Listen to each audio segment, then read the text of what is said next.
कांवड़ यात्रा शुरू होने वाली है और पिछले साल जिस तरीके से दुकानों के और जो ढाबे वहाँ पर चल रहे थे, रास्ते में जो तमाम जो है तरह के जो फल विक्रेता थे, उनको तमाम लोगों से कहा गया था कि आप अपनी पहचान उजागर कीजिए, जिसको लेकर काफ़ी विवाद हुआ था।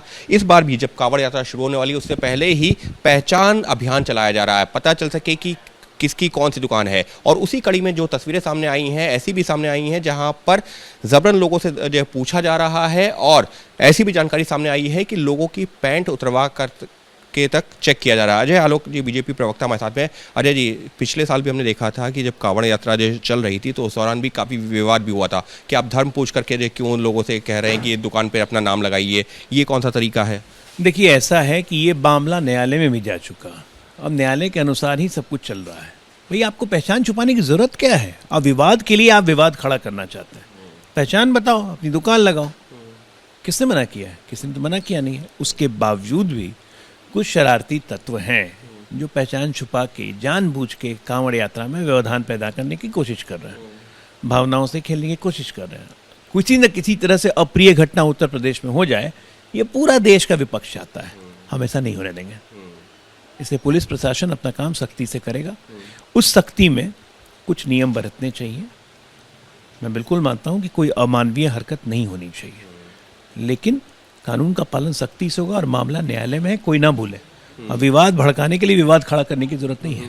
जब पिछले साल भी इस तरीके के जब मामले सामने आए थे तो बहुत सारे जो है संगठन भी सामने आए थे कि सालों से कांवड़ यात्रा निकलती रही है, तब जब विवाद नहीं हुआ, तो अब जो है क्यों नाम पूछा जा रहा है, नाम कहा जा रहा है कि दुकानों पे ढाबों पे नाम लगाया जाए, कौन ओनर है, कौन काम करने वाला। सालों से मजबूरी में खून का घूंट पी के गौ मांस काटने वाले, गौ मांस खाने वाले, गौ मांस भी खिला देते थे कांवड़ियों को, अंडा भी खिला देते कांवड़ियों को, और डर के मारे कोई कुछ बोलता नहीं था, क्योंकि पुलिस प्रशासन उन्हीं गौ भक्षकों के साथ रहती थी। व्यवस्था बदली है, लोगों को आदत डालनी चाहिए। तो आप ये कह रहे हैं कि इस बार भी कांवड़ यात्रा के दौरान उस रूट पर जो तमाम जो ढाबे हैं, दुकानें हैं, सबको अपनी पहचान उजागर करनी चाहिए, लोगों को, कांवड़ी को पता चले। पहचान उजागर करनी पड़ेगी, बिल्कुल उजागर करनी पड़ेगी।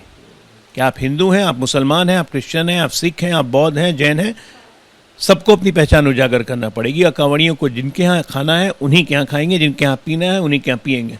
ये कांवड़ियों की भी इच्छा का सम्मान होना चाहिए।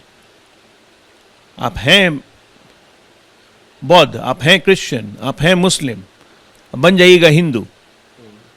कांवड़ियों को खाना खिलाइएगा कि हम बड़ा सात्विक ढंग से चल रहे हैं। क्या जरूरत है भाई? सनातन को मानते नहीं हो, सात्विक हो, नहीं, तो करने की जरूरत क्या है तुमको? पर भी ऐसी जानकारी सामने आई है कि जब पहचान पूछी तो उन्होंने कुछ और बताई, और जब आधार कार्ड देखा तो कुछ और नाम निकला। इस तरीके की भाई, दो आधार कार्ड बना के लोग रख रहे हैं।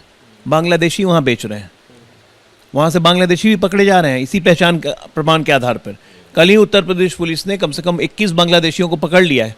एक एक लोगों के पास दो आधार कार्ड निकल रहे हैं। कैसे बन रहा है ये सब? 7 साल से तो हम लोग हैं, उसके पहले कहाँ आधार कार्ड कब बना हो पता है? 2002-2003 का आधार कार्ड बना हुआ है। कहाँ से बन गया? किसने बनवाया? अब क्या 2002-03 वालों को पकड़े जाके हम लोग? तो एक व्यवस्था बन गई है, व्यवस्था का पालन करिए, और व्यवस्था तो अब इस देश में बनेगी।